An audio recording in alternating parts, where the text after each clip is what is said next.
Good morning. It's Friday morning, and first I want to say if my eyes look red, it's not because I've been partying or drinking or nothing like that. It's because I spent a lot of time yesterday out in the woods with my dog Palin. I had on snowshoes. The sun was bright, so the snow was like diamonds, and I wound up burning my eyes because I didn't have sunglasses on. I'm from the South, so I'm ignorant to a lot of this stuff, and I'm still learning.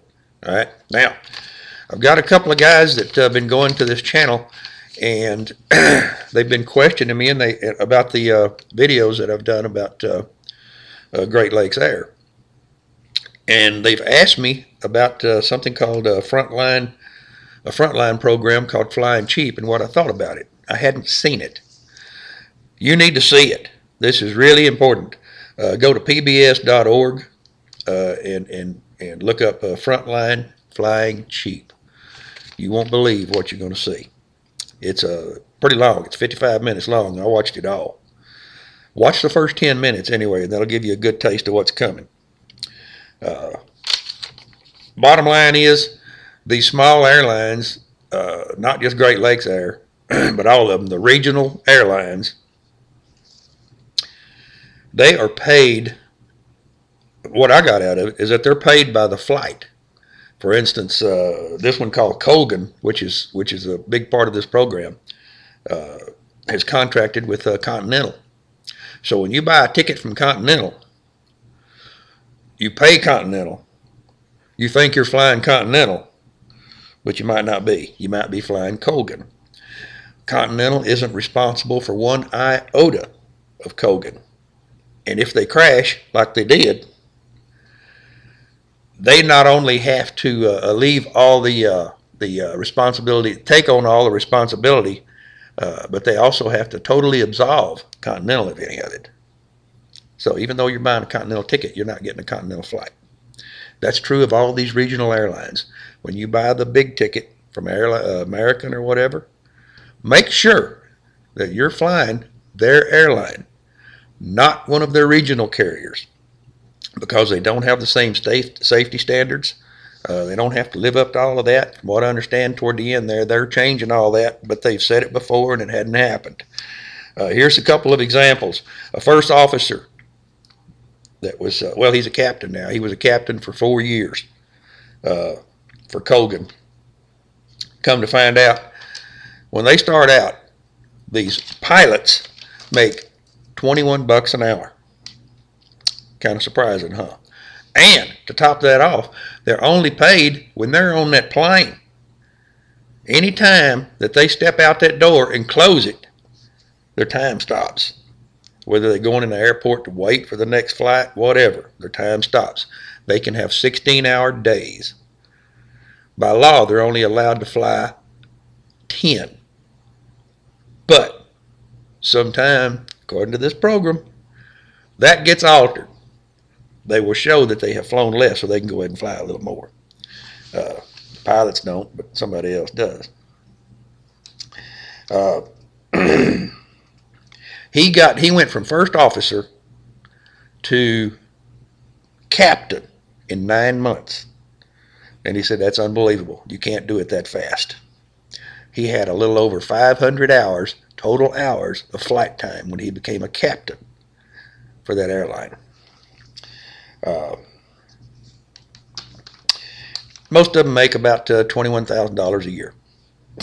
Now, they were interviewing a guy from Colgan. He said, well, most of their pilots make average about $70,000 a year. And he said, no, it's not true. The guy that's interviewing him said, no, it's not. You got a lot of them that make about $20,000 a year, $21,000 a year. And as a result, they can't even afford to live. What they're doing is they have what's called crash houses. It's developed a new industry. A lot of these guys, when they fly from here to here, now instead of having to pay, now this guy with Colgan is saying they can find a nice hotel room for $50 a night. Good luck with that. So it's developed a new industry, and they call them crash pads. And a lot of these crash pads will be a 1 or 2 bedroom apartment that may have 9 guys staying in it. These are pilots. They're sleeping on air mattresses. They're sleeping on pallets. They're sleeping on the couch, bunk beds, and then getting up, waiting in line to get in the shower, and then go take off. And here they are in their uniform, and you think, man, this guy's got it made, blah, blah, blah. It's unbelievable.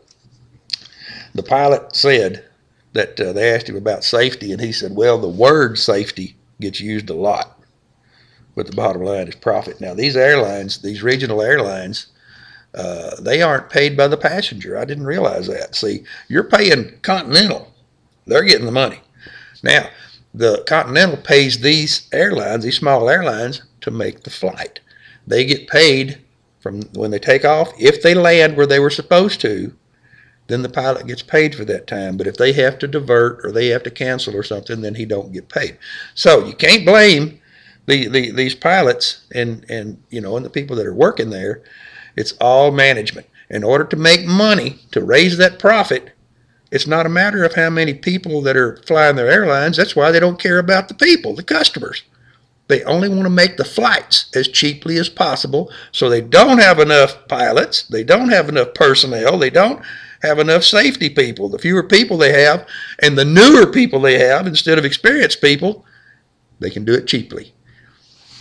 That's the basis of this program. You really need to see it. You ought to watch it. It's just unbelievable.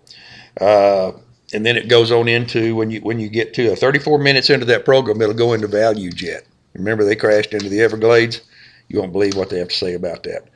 Bottom line is, I'm done with Great Lakes Air because they screwed over my family so bad. Strike three. 3 out of 3, the flights were canceled because of poor maintenance or they had to have downtime for the pilots. I don't blame the pilots. Of course they got to have downtime. Nobody wants a tired pilot, but that's what you got.